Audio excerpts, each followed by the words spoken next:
Good morning, all. Well, this looks very strange. I only see a black screen. I believe this is live. What is happening? This does not look right at all. Let me see if nope, that's not it either. Temporary technical difficulties, you guys. Hold on. Let me go see what this looks like. If this only looks strange for me, or if this looks strange for all of you as well. Oh no, this looks okay. Hello, all. Can you let me know if you can see and hear me okay? Because I have a little bit of worry that you can't. Waking up to technical difficulties. I tried really hard to get this all set up last night. I added all my screenshots into the StreamYard, but I got logged out overnight and it doesn't save them apparently. Live and learn. Oh, thank you, Mad Philosopher Society, for saying, oh, hi, Lisa. Thanks for saying that you could see and hear me well. Phew. Okay. My kingdom for tech support, right? To have somebody else doing the behind the scenes part while I am live. But until that day, hi, welcome. I am Dana Dubois from I Write Out Loud, and this is a red flag roundup. I feel like I need to get a little red flag prop for when I do these. I do not have one yet, so I'll just wave my imaginary red flag. Um, red flag roundup is something I did once as a joke a few months back, and then found it was actually there's hilarity to it, but there's also a lot of gravitas to these. I am not simply here to pick on men. I am here to offer discourse analysis as I unearth a suitor or two from my online dating inbox. And typically, I pick ones who are not egregious. I pick ones where awful lot of women might say, okay, well, we'll give this guy a chance. And I like to talk about the rhetorical patterns that mean you shouldn't give this guy a chance. For those who are familiar with the burned haystack dating method, I think Jenny Young is brilliant and has done so much good in the world and in my world. She is a professor of rhetoric who invented the burned haystack dating method. She is on Substack. You can also buy her book. It walks through how rhetorical patterns in online dating can let you know if someone is worth pursuing or not. So I am standing on her shoulders as I speak through this and as I date. Oh my gosh. Hi, everybody. Look at all these fine folks joining. Good morning. Good morning. Good morning. If I could ask you all to click the red heart. Hold on. Let me practice being a better influencer. Smash that heart. If you could smash that heart, that signals to Substack that this is a live worth watching, that there's a lot of engagement, and tends to bring more milkshakes. My milkshakes bring more boys to the yard. My hearts bring more listeners to the live stream. I don't know if that's funny. It's funny to me. It's only 7 a.m. here in Seattle. This is our typical Daily Whatever Show broadcast time. But now that we are only broadcasting one day a week, I am not accustomed to being up this early. So I'm going to sip my tea. And we are going to get started in just a moment. I have started hosting these red flag roundups as a way to say thank you. So I'm doing them as I hit each decile. So every 10 paid subscribers, I am hosting a red flag roundup, at least through the summer. And every 10 paid subscribers feels almost Herculean these days. I know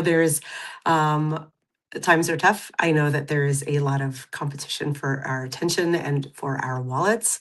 So I first just want to say thank you, thank you, thank you to everyone who has supported I Write Out Loud, either as a free subscriber or as a paid subscriber. I am humbled and just so grateful for your support. And I Write Out Loud is my home for creative nonfiction. It is hard for creative nonfiction to get air on Substack these days. I'd uh, I Write Out Loud is a little different in that it's not just straight memoir writing. It is, in my mind, I think of it as memoir that is connecting my lived experience to broader cultural and political topics.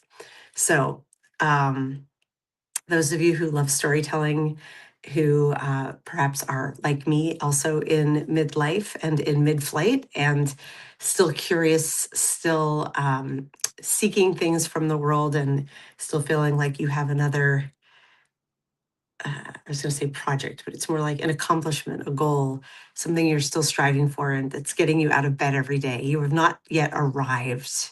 You still feel a sense of curiosity and fire moving through the world. I say, welcome. That's what I Write Out Loud is all about. And I am going to quickly put my subscribe link here in the chat. Because if you are someone who would like to support my work and get me to my next decile for my next I Write Out Loud Red Flag Roundup, I would welcome your support as a paid subscriber. I would also welcome your support as a free subscriber. I'm just happy you all are here. Look at this crowd. I see some familiar names. I see some new names. I am thrilled to see you all. Shall we get started? I think we should. So, as I said last night, I put all of my screenshots in StreamYard so that I would be super prepared. And then when I woke up, I had been logged out of StreamYard and all of my screenshots are gone. And I have, um, boy, do I have a suitor for you all. You guys, oh, this one is really good. I'm adding a few more of them in here so they're at the ready for me. And then I'll have to flip through. So I'm going to give a little intro first. First of all, let me ask the chat. Let me come back here. I'm only looking at the chat here on Substack. So if you are on, actually, let me open YouTube. I can contain multitudes. I can look at two chats, but let me start off by asking here. How many of you have been to a red flag roundup before? Because I want to know how much context I should give. Put a 1 in the chat if you have been to one before. Put a 2 in the chat if this is your first one. And I'll pause for a moment and sip my tea while I wait for your reply. Oh, my voice is a little haggard this morning. Claudia, I know you're a 1. Oh, Chris, you're a 2. Okay, Brian, you're a 2. Elisa, you're a 2. Shayla, you're a 1, of course. And Mad Philosopher, 1. Jane, you're a 1. Okay, so we're like a split group. Fabulous. Okay. You all, what do you all drink to wake up in the morning? Because my like gentle but caffeinated, like PG Tips black tea with oat milk. These are my very first sips. So I'm like, these are heaven. If you want to put in the chat what you drink to wake up in the morning, I always like seeing what people's morning beverages are. Because that one is giving me life. Okay. Lynette, it is okay that you did not know this was happening. It is, I struggle between how much to over communicate and to send through email when I'm going live versus how much to not overload my subscribers. Because I do send a lot of mail. So chai with cashew milk. Oh, that sounds so good, Chris. Yum. Okay. Cappuccino, always a classic. All right. So red flag roundup. We're going to jump in here and I will say, this is where I open up my online dating inbox and I share suitors, or in the case of today, a suitor with you. And I walk through step by step why this person has ruled himself out as a suitor. And it is in part for levity, because if I have to sort through all of this, I need company, because it can be a miserable slog. It is just, some of this is for a good time and I'm poking some fun, especially today. I will say that. But mostly I am doing this um, because I've had friends, especially women friends who are longtime partnered, who I will show an example of something that to me is egregious. And they'll be like, oh, so you're going to meet that guy? And I'm like, no. Like I wouldn't, yeah, no, this is a man who has clearly shown himself to not be someone who any woman looking for a long-term relationship should meet. Like, no. So for women out there like me who are seeking a romantic partner, and not a hookup, this is my guidance. And it, as I said earlier, a lot of this is standing on the shoulders of the burnt haystack dating method. If you, in fact, I'm going to go get that link and put it in the chat as well, because Jenny Young is like a personal hero of mine. I just think her work has had is doing immeasurable good in the world. If you are familiar with it, you will recognize some of the terms I'm using today, some of the rhetorical patterns that she names. And yeah, I'm hoping this will be both humorous and educational. And let me just say again, very humorous in this case. So I have violated a big, and it is great advice for men on how not to behave. That's true. Don't use this to manipulate women, men. But if you are a man who is honestly seeking partnership, this should be some good tips for you.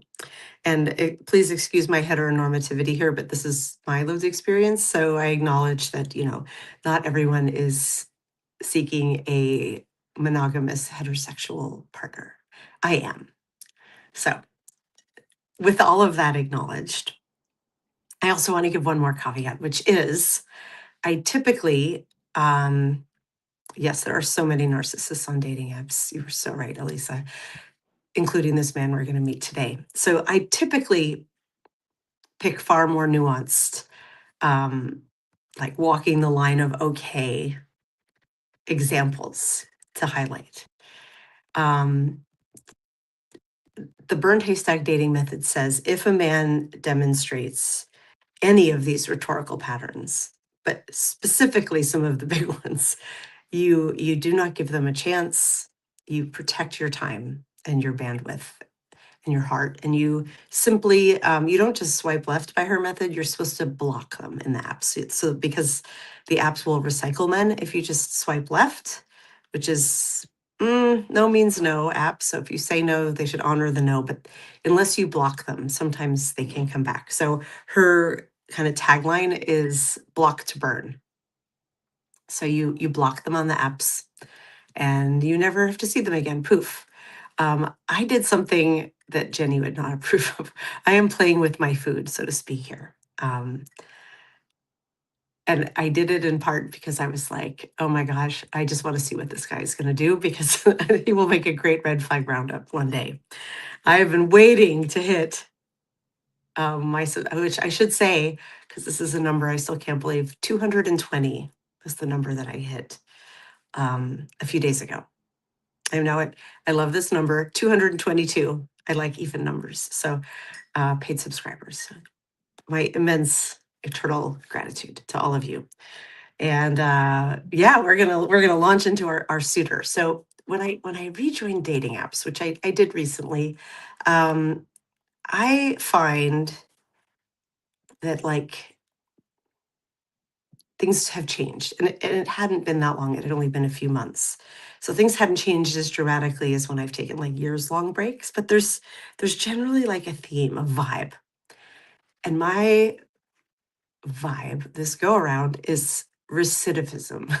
Like I feel like I've already met everyone in Seattle because so many of the men who I saw and matched with are men I've seen or matched with before. And it makes sense. It hadn't been that long. And also, like, I am an odd duck, and I am attracted to odd ducks. And so some of the same people, either I would be like, yeah, I recognize that guy. And sometimes it was like, oh yeah, I recognize him, and I didn't get to talk to him last time. Okay. And other times there was like an eye roll, of like, oh God, that guy again. Block or swipe left. Um, but the gentleman we're going to be speaking about today, I've actually done a red flag roundup before, months ago, because he outwardly looks like someone I should date. He's quirky and tall and skinny and kind of cute and has an interesting job and hobbies from his profile. So that's all great. But this is what happened the last time I encountered him. We started messaging, hitting it off, and went and here, I'm going to move this a little so I don't put my daughter on camera. I'll come in very tight on the camera here. Actually, hold on just 1 second.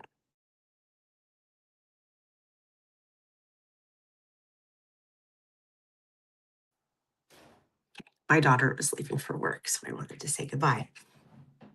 So, so this man, uh, months ago, we were chatting on the apps, we were hitting it off, and we agreed let's move and we can text one another. I have a burner phone number, a Google Voice number that I use with people I don't, strangers from the internet. And so um, actually, he gave, oh, wait, hold on a minute here. He gave me his number. So from my Google Voice account, I messaged, and I typically will say, like, hi, it's Dana. And in this case, I just didn't. I just said, hello, so and so.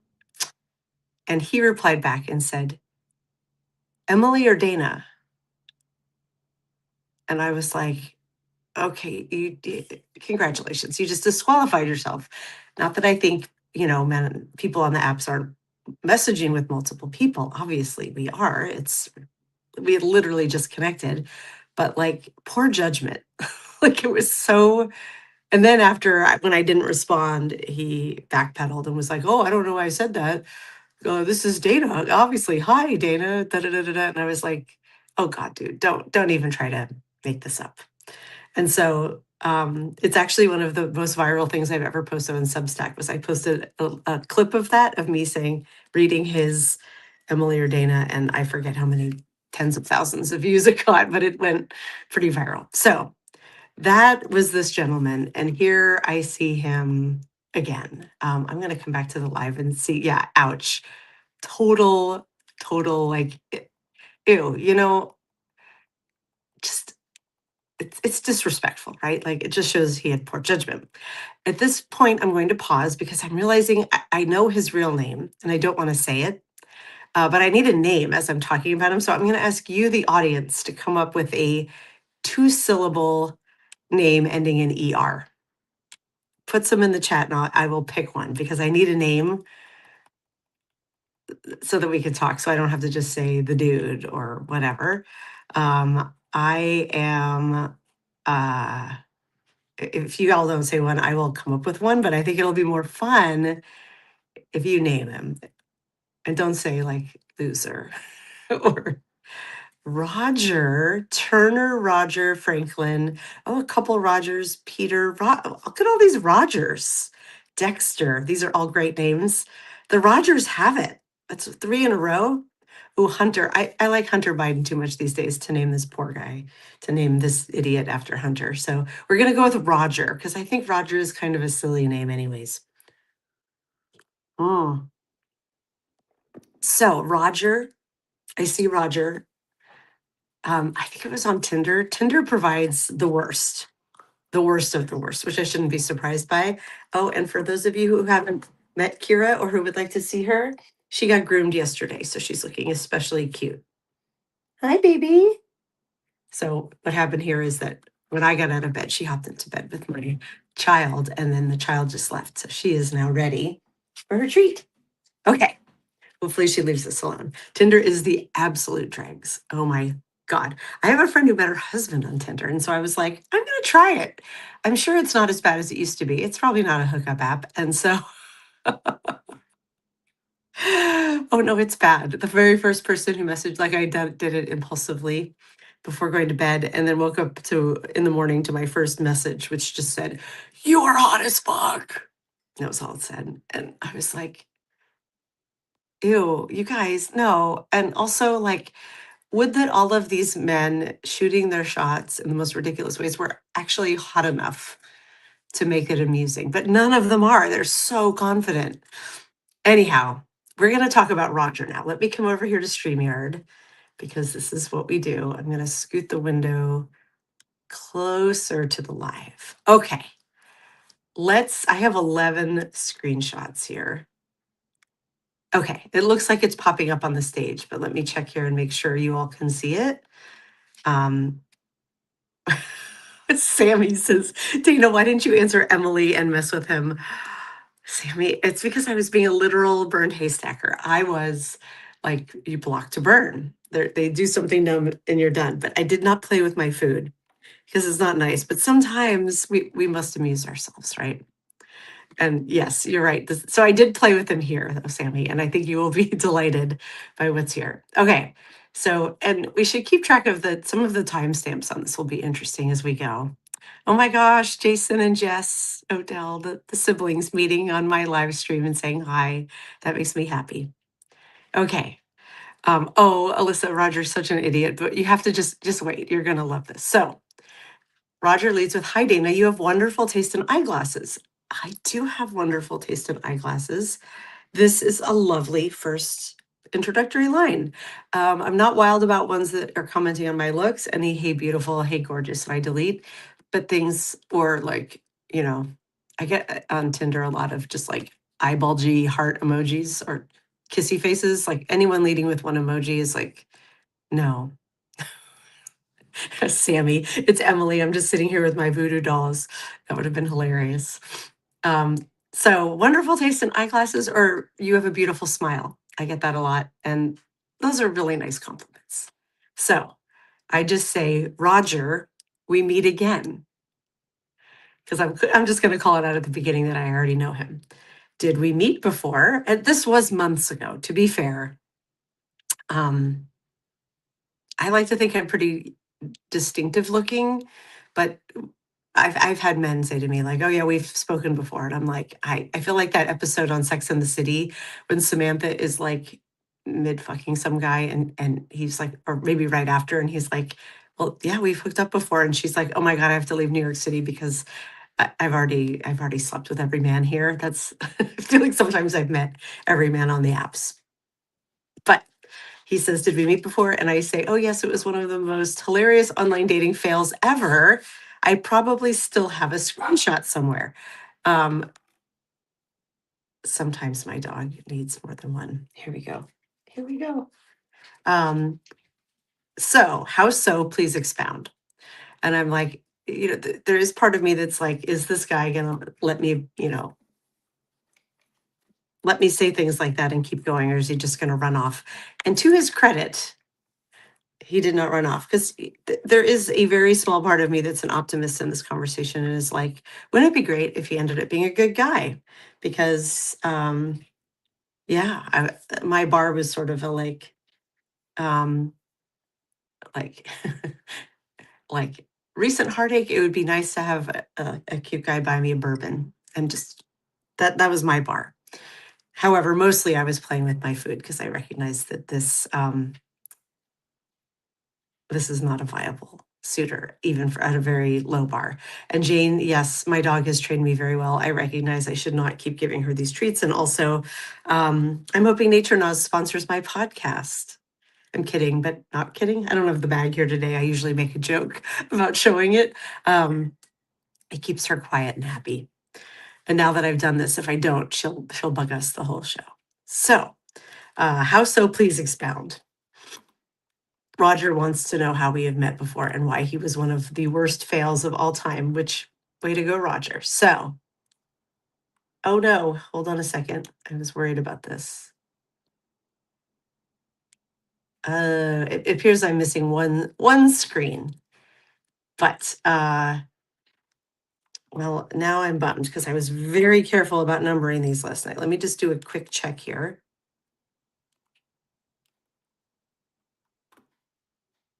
Oh, do. Okay, I don't think I have. Okay, so we're missing one screen, but in that screen, I explained to him what happened with the Emily or Dana. I don't have whatever excuse he came up with here, but I say, I hope things went better with Emily than they did with me, with a laughing face. I think I'm being very funny throughout this exchange. You all can let me know if I'm being obnoxious or not funny or whatever. And he says, oh, of course they did. Emily and I, whomever that is, are currently engaged and will be happily married soon. Okay, that's amusing. So I play along. You two registered anywhere. Can I get you a nice blender or something? He's so this is someone who is very into I seem to remember like mid-century modern antiques and like someone who had a sense of style, which I liked. So registered at Louis Vuitton only. And while I do not believe they have any blenders in stock, you can get us a nice set of luggage for at least $10,000. Thank you in advance for your generosity. Again, that's funny, right? I think so far, hey, no, ma'am. We're going to say no this time. Let's see if it works. So far in this exchange, I think that this is rather funny. I have no problem with this. Not going to lie, mid-century modern is my favorite. I know, mine too. And straight Gen X aged men who are into mid-century modern furniture, like that was a red flag. So giving Roger a chance here, but okay. So registered at Louis Vuitton only. Thank you in advance for your generosity. And then I just have to be like, you really don't remember this happening. And he does not. And here he's outwardly at the beginning, I'm like, okay, he's being a bit humble. I can imagine that I mistakenly sent you a message which was intended for some woman named Emily, squarely putting my foot in my mouth. I explain here what happened, obviously. And then he says, I am so sorry for being an asshole and an idiot. Will you forgive me? So in the burn taste tag dating method, one of the big rhetorical patterns that she talks about is called the test and apologize. And this is one, this might be the most common one I see within my like men I would consider. And what it generally looks like is men, and again, heteronormative, and it's my lived experience. So if there are men out there who have experienced this from women, I'm not saying it doesn't happen in that direction. Simply speaking to my experience. So men who will say things like very sexual innuendo sorts of things, and when they don't get the response they want, they apologize. Right. An example is one time I had a guy say like, "Oh, that's your dress in that photo is beautiful. I bet it would look really great on my floor." And when I didn't respond, it was like, "Oh, I'm sorry. I'm just kidding. You're just so hot. It makes my imagination wander." Something like that. Like um, what Jenny says, and I 100% co-sign, is the test is always real. The apology never is. They are looking to see if they can get away with pushing sexual boundaries with you. And typically, the sort of man you would want to be in a long-term monogamous partnership with is not going to do that before he's even met you. In fact, the burnt haystack dating method is if they say or do anything sexual at all, or even like focus on your looks too much in initial conversations, you just block them and move on because that's not what you're looking for. I will give a little grace for people commenting on looks sometimes, but if they get or like a flirtation that dabbles on that line, but if it's something overt, for sure, I'm just like, nope, nope, because you know, most men on dating apps are not ready to be in a relationship. It's not what they're looking for. So might as well move through them quickly, right? But here I am letting him apologize. Like I had already, blocked him before, and here we are reconnecting again. So I will you forgive me rather than I'm so embarrassed. Excellent eye. Alyssa, and we're going to come back. You're going to see how it continues from here. But at this point, I'm like, okay, will you forgive me?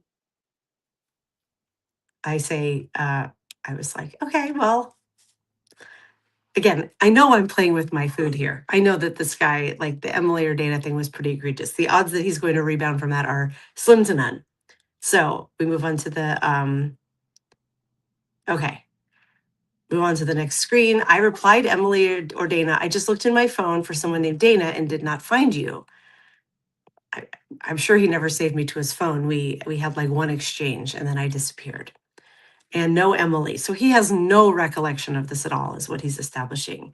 And he says, okay, I think we've established that I am a moron, which I'm happy to admit. And I'm like, okay, he's humbling himself. Sure. And then the conversation continues, and I say, and we've established it was a grievous enough error is what that's supposed to say, that I blocked you and moved on, and yet here we both are. So I'm queuing it up. Yep, here we are. Where do we go from here? Am I still blocked? Do I get a chance to text the scorned woman? So the scorned woman, he's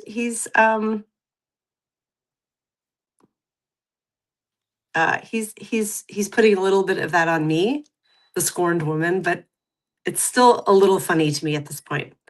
I am Gen X. I do like a bit of a dark sense of humor. My tea kettle, oh, there it goes. It stopped. Sometimes it beeps like that. Hopefully you all couldn't hear that. Then he says, I am a feminist too, if that means that we all recognize that most women are clearly usually better than the majority of men. Question mark.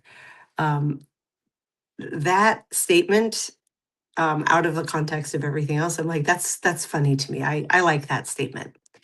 But I do want you to remember and come back to the I am a feminist part later in this conversation, because to me it becomes very funny. So, and I say I'm all about a good redemption arc because I am. I am about a good redemption arc, both as a writer and as a lived experience human. But yeah, Sammy, you're saying sucking up. That will become quite clear soon that there is a kind of apology that is, the word obsequious is coming to mind. I'm not sure that's exactly the right word, but it's so over the top that it's you took the word out of my mouth. It's disingenuous. Thank you, mad philosopher. Great minds. But yes, there is I'm sure you all have heard this before. It was like, oh my God, I'm so sorry. Will you ever forgive me? I'm such a horrible person. Oh my God, oh my God. And in over the top apologizing, it's negating the apology. There's no rhetorical pattern for that, but that is that happens. Oh my God. Alyssa, this should get printed on a t-shirt. Elisa, no man who is actually a feminist announces it. That is pure manipulation from a guy who wants to seem smarter than he is, and more of an ally than he is. Yeah, it's one of those like people who state on their profiles like I'm very smart or I'm very funny. It's like, nope, smart or funny people don't need to tell you that they're smart or funny. They simply write clever things. They write funny things. Don't tell me that you're funny. Like show, don't tell. Classic, you know, classic writer advice. So he's telling me he's a feminist though, and you know, I'm not mad about that. So I say I'm all about a good redemption arc, and he replies, happy to hear that. I will happily allow you to redeem yourself. So this is, well, it's negging. You're going to see a lot of negging going forward. I don't think that's an actual rhetorical pattern, but in the burned haystack dating method methodology, but it is. I would call this weaponized sarcasm, and this is a thing that especially Gen X men hold like multiple degrees in sometimes, right? The ones who in their profiles will say like I'm fluent in sarcasm, which that's an automatic block for me. Like both because it's played out and because um, sarcasm is good as a little bit of seasoning, but it is not tasty as a meal. Nobody wants sarcasm is just cruel. So, but I will allow it once and think it's funny. I will happily allow you to redeem yourself. Ha ha ha. Aren't you hilarious? You know what it feels like as I'm reading this back? I'm an oldest child. I have a younger brother who I love dearly. You know, we've both been adults now for many decades, but this feels very like younger sibling vibe, right? That's what negging kind of feels like to me, of like the little kid brother being like, I know you are, but what am I? I'll happily allow you to redeem yourself. That's how I hear it. So he thinks though he's being very funny, right? Roger is thinks he's hilarious. I will happily allow you to redeem yourself. And then hold on, how much later is this? So that's it. He says, I will happily allow you to redeem yourself at 2:48 p.m. I don't respond. And so then this is a test and apologize right here. I'm just kidding, of course. It's not even an apology, but it's a form of an apology. It's 5 hours later.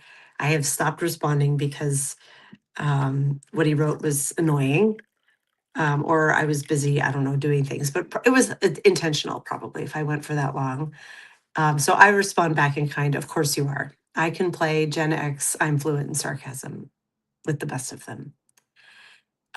So then he asks, do you want to have coffee sometime, Emily?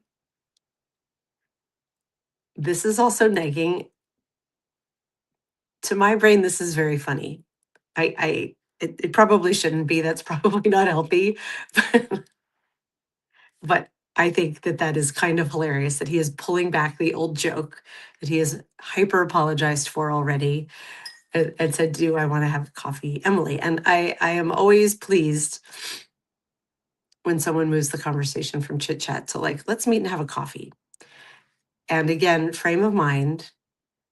Um, at this point, I am like, I'm a bit sad from a relationship that ended, and I would like to sit across from a man I find reasonably attractive and clever and have a coffee. That's the bar. So I'm like, oh, that's nice. Um, and so I respond, I can't decide if you're hilarious or insufferable because this is like watching a bad Eugene Levy skit. Kind of is, right? Okay. So I can't decide if you're hilarious or insufferable. And he snaps right back, both. And I'm like, it is too bad that this guy is the way he is because his mind is sharp. I can tell that this is someone who is bright. I can also tell this is someone who is dark. And I'm using those two words very differently. He's smart and clever, but he also is, this is an unhappy, like not in good working order person. Mm. So, and hi, Lynette. Hello, Amy. Two of my very regulars, and I write out loud for Sunday Salon. I am happy to see you both here. Oh, hi, Laura. Laura LeBleu from Geezer Magazine. Welcome. You had said you might wake up early for this, and I'm glad you're here. You're getting in for the good part. And yes, Chris, this is beginning to feel passive aggressive. 100%. You have to know Seattle is known for passive aggressive. This is like our vibe out here is that um, before all the tech bros moved in, the whole thing up here was like non-confrontational, passive aggressive people, for better or for worse. It's just the way it is. So this very much demonstrating this. So then he says, insufferable, how very dare you, as the English would say. And I say, oh boy. So like, okay, he's being sort of funny, I guess. Hold on, I'm gonna add a few more image files here. And oh, I need to remove a few because you're only allowed 10 at a time. So let me remove the first two, get these all queued up. This is the magic behind the scenes, you guys.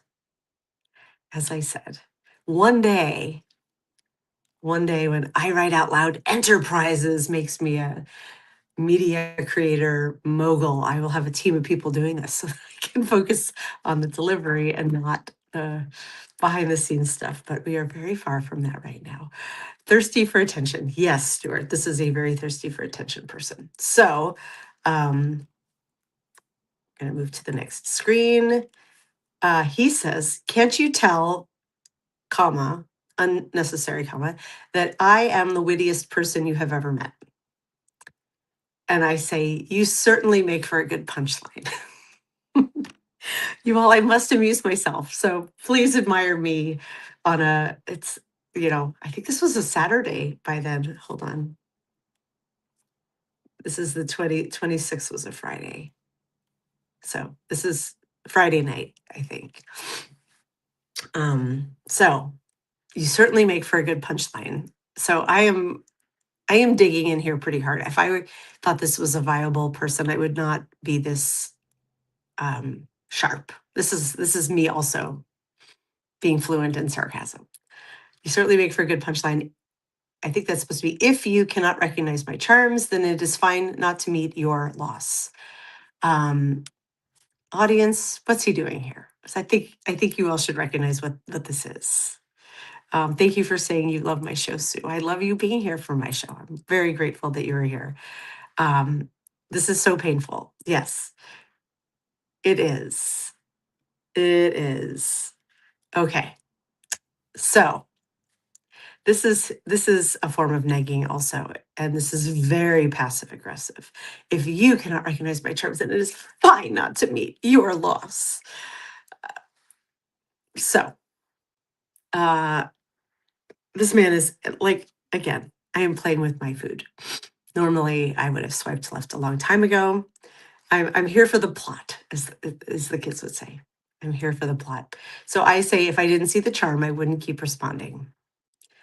And he says, oh, thank you so much. How privileged am I? He cannot take a de escalation for what it is. He has to keep going.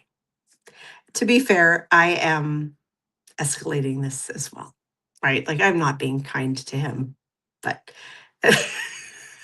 Amy, at least he's not jerking off in the bathroom. That was the last red flag roundup, you guys. That was on Sunday Salon, behind the paywall. That was a very fun. I think that one was right. That was on Sunday Salon. That was a very fun one, and it was right at the same time that this was happening. So my reimmersion into online dating those first few weeks was painful. It's improved a bit, but this is. Oh my gosh, I love this quote, Mad Philosopher Society. A man attaches himself to a woman not to enjoy her, but to enjoy himself. Oof. Oof. Okay. So thank you so much. How privileged am I? Again, I this is at 12:45. This is now in the wee hours. Again, I don't usually write to legitimate suitors this late like this either. But I don't reply. And he comes back the next afternoon. Okay, as you can tell, I am being somewhat sarcastic. So this is sort of a test and apologize again, except he doesn't apologize. He doubles down on this faux arrogance that he thinks is very funny and charming, but that is old. Like, it was funny the first time. And then since then, it's a complete eye roll. I just think that I am the bee's knees and that you should be absolutely desperate to have coffee with me. Like, doubles down like MAGA. Yeah. This is absolutely a very silly escalation. Like, he's clearly being very tongue in cheek, very sarcastic, fluent in sarcasm. But so stay with me though, because this part isn't so egregious. It's what this tends to lead to, that you're about to see why we block to burn. Because he says here, um, okay, as you can tell, I'm being somewhat sarcastic. I don't want to miss that. As you can tell, this is a bit of a disciplinary directive, which is um, the most egregious of the burned haystack dating method rhetorical patterns. She says this is no matter what the context. If he's telling you what to do, that is a sign of abuse. Even if what he's telling you to do is not that big a deal. Someone in a profile who is like, um, just says like, call me, or I don't know. My mind is having it. But if they tell you what to do, run. And this is a little bit of that, as you can tell. He's making assumptions that I come back with. Can I tell that? And then he says, I would hope so. You are a tough nut to crack. So, you are a tough nut to crack is both a retreat, a kind of an admission that he is interested and is finding this a little frustrating in my mind. It is also an interesting turn of phrase because while I recognize tough nut to crack is just an intellectual exercise, it is also like, um, oh, you're trying to crack, you're trying to break me, you're trying to break me open. The language is there, even as I recognize that that's being a bit hyperbolic. It's there. So I am a tough nut to crack, which I'm not. I am very much looking for men to date, Roger. And as I said, the bar was a bit lower. I am looking for a man to buy me a coffee or a bourbon and sit across from me and be cute and charming to lift my spirits. And you can't even meet this bar. Then he says, please forgive me. I am not accustomed to women not falling all over me, all and fawning over me. And I've clearly hearted the wrong compliment here or comment here. But he's doing that same hackneyed over the top, like, I'm so amazing. Why don't you see how amazing I am? That by the end of all of this, I think he's kind of a little in earnest about, even though he's clearly being tongue in cheek. But also the subtext is like, it's a pretty insecure person who has to do this, who can't just come forward and speak on his own merits. So this is someone who would be exhausting to know in person, I think. At least for me. I could not with that. Okay. So did I mention that I think you have wonderful taste slash style? That's where the heart was supposed to go. Because that is a very lovely compliment, especially coming from was a very stylish, like foppish looking man, which totally my type. Um, and I come back and answer like him because again, I'm playing with my food. I really do, don't I? With a winky face. And then I say, and no, you hadn't mentioned compliment graciously accepted. I've put down my swords and like, thank you. That is a nice compliment. It is a little bit of a de-escalation on my part, right? And he says, yes, you do. And I have to remove from stage over here before we move to the next one. And I'm not sure if it's the next screen or the one after where things start going off the rails. So I'm going to come over here and I just want to see what's come in here. Since I looked here, I see he is out of his league. Thank you. I mean, so arrogant. Ugh, yes, Brian, it's so arrogant. He doesn't ask any questions about you. No, at least he does not. He just keeps telling me how wonderful he is.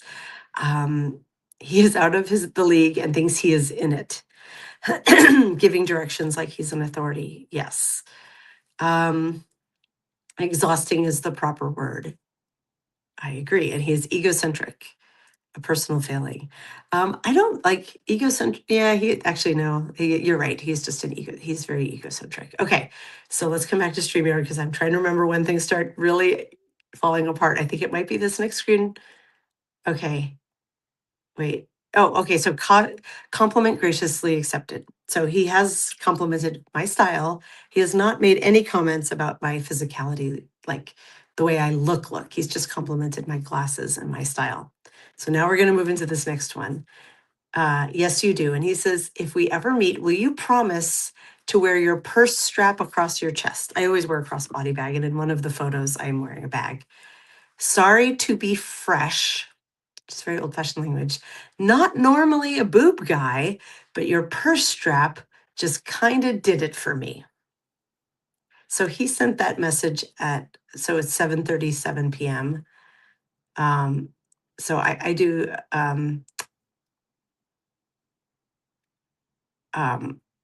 yes, you do. So here we've crossed the line into talking about my boobs, which as you all know, I'm not shy about. I've got great boobs. What are you going to do?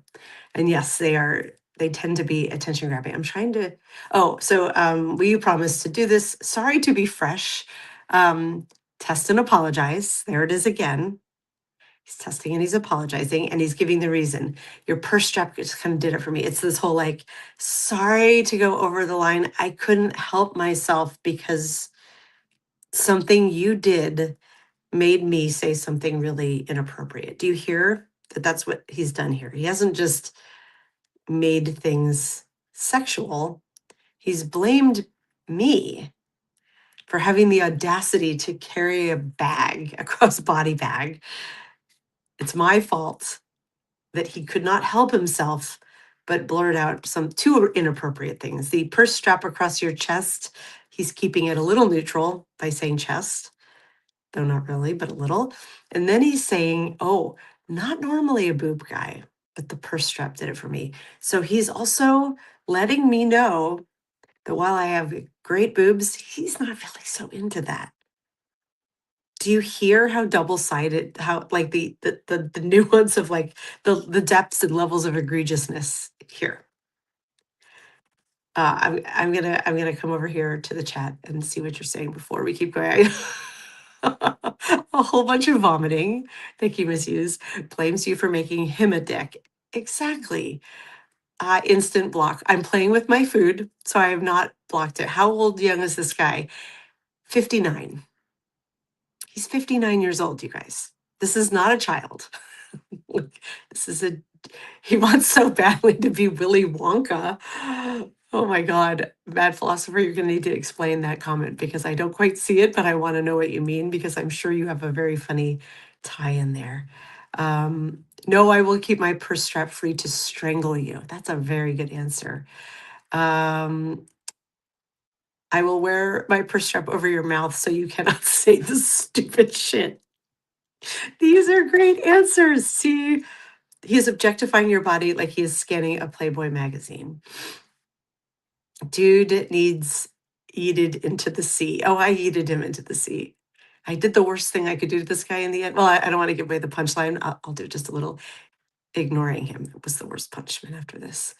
Um, I wear a crossbody bag, crossbody purse too. May never think about it in the same way again. Geez, right? Like, but we women can't carry a bag, and I'm not wearing a like crazy, like super revealing thing. I'm just wearing a bag. I should go find the photo, but I don't need to. Manipulative, yes. Um, Michael, I don't know what this is, but please keep it out of the chat. He is abusive. Not normally a boob guy is already trying to make you insecure. Exactly. He is paying me a compliment by having to blurt out this inappropriate, fresh comment because he can't help himself because of what I got here. And also, he's letting me know I'm not really that into it. But this part, sorry to be a man, sorry, comma, to be a man, that is beautiful writing. Like that, I know I'm maybe giving him too much credit, but he is clever and sorry, comma, to be a man. There should be t-shirts that just say that because that's very funny. And so I say, that's probably the funniest thing you've typed in this entire exchange. And I'm not surprised. My rack is impressive. I'm just smarting enough back to him because I'm like, dude, I'm lobbing it over the net. Bring it home. Let's see what you've got. That's also rapey language. It absolutely is. I can't help myself is starting to move into that really icky territory because what else can he not help himself with once he sees me, right? Or any woman. Ugh. I'm so grateful for dicks like this for making men like me shine in the sun. Oh my gosh. It's true. I mean, there's been many essays written about like men get, I think you're exceptional, so I'm not calling you this, but men can be very, very mediocre and still like look like rock stars because of that. The left-handed compliments trying to proclaim himself an eccentric, thinks he's the star of the show. Uh, as if being a man gives him permission to be a rapist. Yeah, oof. Like he is grooming Dana creepily. Yes, this is all very creepy. I shoot back with my typical, yeah, I know, my rack is very impressive.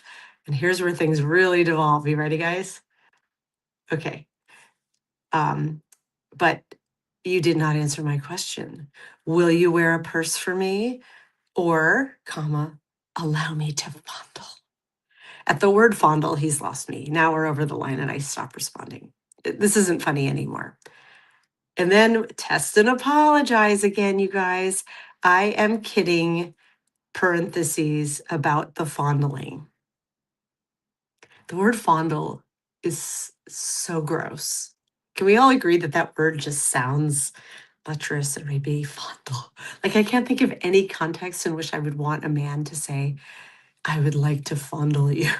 Ew, ew, ew. I mean, I get that it's a little old timey, but ew, yeah, toxic. Yes, ew, ew, ew, ew. Yeah, all the women are ewing and blocking and no, done, done, done. Welcome, Christopher. I see you just joined. You're at the very end of the red flag roundup where my suitor Roger is just burying himself. So he says this is a Saturday night at 8:30 at night, and you need another shower. Me too. And then he comes back. Okay, I still kind of want to fondle. I have not responded to him, and he's like still shooting the shot here. He still thinks that I am engaged. Okay, still want to fondle. And then we have our final screen here because this chat, by the way, is still open. It's now been a few weeks, so I don't think he'll say anything else. But I'm like, I want to see if he's going to come back in and say anything more beyond I still kind of want to fondle. And here's where we end. This is what he goes to. So hold on, timestamp it. So he said that at 8:30. At 9 o'clock, he says, okay, I still want to fondle. And then he comes in at 11:10 p.m. on a Saturday night and says this. I'm going to read this in my seductive voice, okay? About 6 months ago, that's seductive, silly. I met a girl on here, Tinder, had never met her. She was an engineer at Boeing, said she was leaving the next day to go to Oregon. I asked her in jest if she wanted me to come and kiss her goodbye. She said she did. So I went down the next morning, and in the parking lot I made out with her. I kissed her very passionately. I groped her ass and breasts, and she Substack might kick me off if I say this. I put her hands on my cock and it made me hard, etc. I never heard from her again. It was absolutely nuts, but yet kind of exciting and fun. Like, sir, calm down. I nearly, if I had responded to him, I was just going to send him my Venmo and be like, if I'm going to do sex work, you need to pay me because he is triangulating with the other woman as he did with Emily, textbook malignant narcissist. Oh, right. Sir, this is a Wendy's. Right. Go fondle anthrax, sir. Oh my God. Oh, um, right. You could probably make a fortune if you just replied back and told him he bombed, but for $300, you'll send him a complete report to help him not be so creepy with the next woman. I would never do that to womankind, but yes. This is a guy getting himself off at night, texting this to me, right? It's so gross. It's so vile. And then the next day, the next morning, I did not intend to offend, just telling you a funny story. Is there anything funny about that story to any of you? In any context, is that a funny story? Objectively speaking, the only thing funny about this is the punctuation because it's quite poor, but I assume he's texting with one hand while he's, with the other. So he probably read that letter in Penthouse Letters and is recycling it, right? It does sound like a fantasy. Who knows if this is true or not? I do not care. And then he says a few hours later, I guess I offended. Sorry. So he's finally actually apologized in his text and apologized. Like, I guess I offended, question mark. How could that not be offensive? Like, what woman who on the internet wants to hear this from a dude?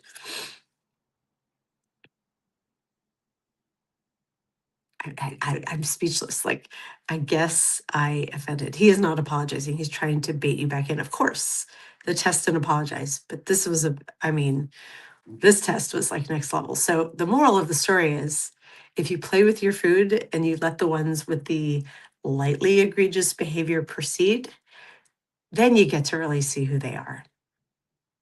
And this guy is treating just women on Tinder like sex workers. Not that there's anything wrong with sex work, but he was not paying me to get off by sharing this story that I did not want to hear. Now all of you have heard. So obviously this is different from some of my other red flag roundups where I share men who say more subtly not great things and why you shouldn't reply.